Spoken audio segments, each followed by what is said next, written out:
আপোনালোকেও যদি এইকেইটা বস্তু শিকি লয় তেতিয়াহ'লে আপোনালোকে নিজৰ ডায়েটখন নিজেই বনাই ল'ব পাৰিব। Hello' guys, welcome to the 4th episode of my fitness series fitness ডিক'ডেড।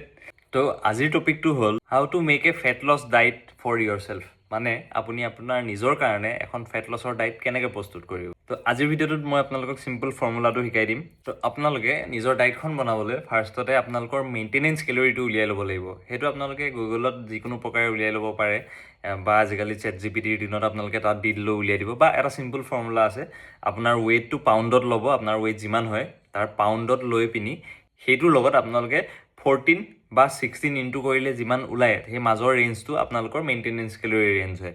আৰু আপোনালোকে ফেট লছ কৰিবলৈ হ'লে সেই ৰেঞ্জটোৰ পৰা মিনিমাম 250 কিলো কেলৰি কমাই ৰাখিব লাগিব। ধৰি লওক আপোনালোকৰ মেইনটেনেঞ্চ কেলৰি 2000 কিলো কেলৰি ওলালে, তেতিয়াহ'লে আপোনালোকে মিনিমাম 250 কিলো কেলৰি কম কৰি পিনি 1750 বা 1700 কিলো কেলৰি এখন ডায়েট বনাব লাগিব। এতিয়া আপোনালোকে ফেট লছৰ কাৰণে যিমান কিলো কেলৰি আপুনি খাব লাগিব সেইটো উলিয়াই লোৱাৰ পিছত সেইখিনি তিনিটা বস্তুত ডিভাইড কৰিব লাগিব। প্ৰথমখিনি হৈ গ'ল প্ৰ'টিন, ছেকেণ্ডটো হৈ গ'ল হেল্ডি ফেটছ, আৰু থাৰ্ডটো হৈ গ'ল কাৰ্বহাইড্ৰেটছ। তো আপোনালোকে যিমান কিলো কেলৰি ওলালে তাৰ 25ৰ পৰা 30% আপোনালোকে ডায়েটখনত হেল্ডি ফেটছ ল'ব লাগিব। আৰু এই হেল্ডি ফেটছবোৰ আপোনালোকে জানেই কি পৰা ল'ব পাৰি। সেয়া হয়তো আপোনালোকৰ নাটছ হৈ গ'ল, বা পিনাট বাটাৰ হৈ গ'ল, বা ঘিউ হৈ গ'ল। ঘিউটো বহুত ক্ষেত্ৰত হেল্ডি হিচাপে গণ্য কৰা হয়।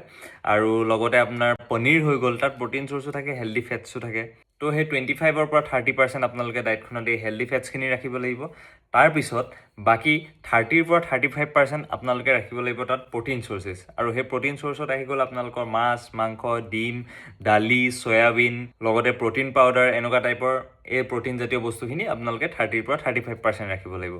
আৰু বাকী থকা যিটো 40ৰ পৰা 45% থাকি গ'ল সেইখিনি আপোনালোকে কাৰ্বহাইড্ৰেটছ ৰাখিব লাগিব। অ'টছ হৈ গ'ল, ভাত হৈ গ'ল, বা ৰুটি হৈ গ'ল, তেনেকুৱা টাইপৰ বস্তুখিনি আপুনি নিজৰ ডায়েটত এড কৰিব লাগিব। এতিয়া চবৰে ক্ষেত্ৰত সেই পাৰ্চেণ্টেজটো বেলেগ বেলেগ হ'ব পাৰে, কাৰণ বেছি ফেট পাৰ্চেণ্টেজ থকা মানুহ এজনে 40ৰ পৰা 45% কাৰ্বছ ল'লে নহ'ব, তেওঁ অলপ ডাউন কৰি ৰাখিব লাগিব।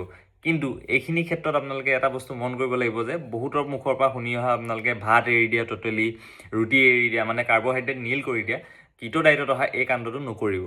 আপোনালোকে কাৰ্বছ অলপ হ'লেও ল'ব। তো সেই প্ৰকাৰে আপোনালোকে নিজৰ ডায়েটখন প্ৰস্তুত কৰি ল'ব পাৰে। আৰু যদি প্ৰফেশ্যনেল ডায়েট ভালদৰে লাগে তেতিয়াহ'লে আপোনালোকে কোনোবা প্ৰফেশ্যনেল ডায়েটিচিয়ানৰ বা নিউট্ৰিচনিষ্টৰ সহায় ল'ব পাৰে। আপোনালোকক সহায় কৰিবলৈ ময়ো আছোঁ, আপোনালোকে মোকো ক'ব পাৰে, মই আপোনালোকক প্ৰফেশ্যনেল ডায়েট প্ৰভাইড কৰি দিব পাৰিম। তো আশা কৰোঁ এই সৰু ভিডিঅ'টোৰ ভিতৰতে আপোনালোকে নিজলৈ এখন ডায়েট প্ৰস্তুত কৰি ল'ব পৰাকৈ জ্ঞানখিনি পালে। তো আপোনালোকক লগ পাম নেক্সট ভিডিঅ'ত। Thank U.